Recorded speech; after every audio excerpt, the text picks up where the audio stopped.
Nyarabantikareta, Sam Chacham Pentecosta. Merci à vous de me rejoindre pour cette nouvelle vidéo sur la suite de la formation de rédacteur, rédactrice web. Si c'est votre métier du coup, eh bien c'est l'occasion de se perfectionner encore un peu plus. Et si vous voulez vous lancer dans ce métier en plein essor, eh bien c'est l'occasion de commencer cette formation avec moi. N'hésitez pas à regarder toutes les formations depuis le début. On est à la 4e vidéo, je crois, donc pour que vous puissiez commencer dès la première vidéo. Alors, on s'était arrêté à l'importance du premier paragraphe. En effet, le premier paragraphe a un impact majeur sur la qualité de votre rédaction. Il est donc très important de soigner cette partie de votre texte. En réalité, l'objectif du premier paragraphe est d'absorber le lecteur. Pour cela, eh bien, il faut déjà lui montrer qu'il est au bon endroit, le rassurer sur le fait qu'il va trouver la réponse à sa question. C'est l'intentionnalité de votre texte. Il faut éventuellement lui rappeler la problématique. Ensuite, vous pouvez utiliser des accroches sous forme de statistiques, de dates ou de chiffres clés. Ça ajoute de l'autorité et du coup un point de vue d'expert sur votre texte et c'est toujours rassurant. Vous pouvez également utiliser des faits d'actualité, mettre en avant un point critique pour montrer que vous allez résoudre du coup ce problème. Vous pouvez susciter une controverse, mais attention à rester consensuel et à ne pas faire de polémique, surtout par rapport à votre cible. Et enfin, vous pouvez commencer votre texte avec une anecdote ou une citation. Ici, je vous ai fait un petit schéma pour vous représenter un petit peu l'importance que votre premier paragraphe va avoir. Vous avez donc votre site ici, votre blog, avec votre titre et en dessous de l'image. Juste en dessous de votre titre, vous allez avoir eh bien, votre premier paragraphe.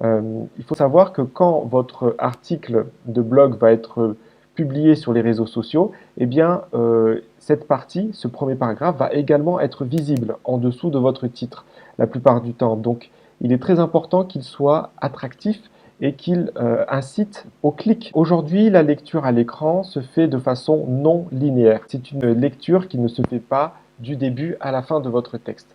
Si vous voulez, plus personne aujourd'hui va lire votre texte de haut en bas, du premier au dernier mot.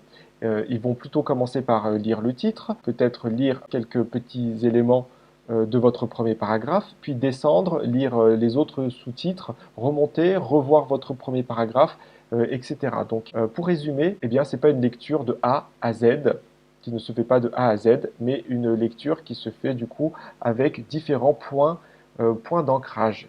Et justement, dans la slide suivante, je vous explique en quoi consiste ce mode de lecture non linéaire avec ces points d'entrée multiples. C'est-à-dire que le lecteur va s'attarder sur plusieurs modules, plusieurs points de votre texte. Les modules de lecture, justement, ça peut être par exemple un paragraphe ou un encadré sur le saviez-vous, et puis vous approfondissez un sujet de votre rédaction sur ce petit encadré-là. Vous pouvez également faire des listes à puces, numérotées et non numérotées, nous verrons après.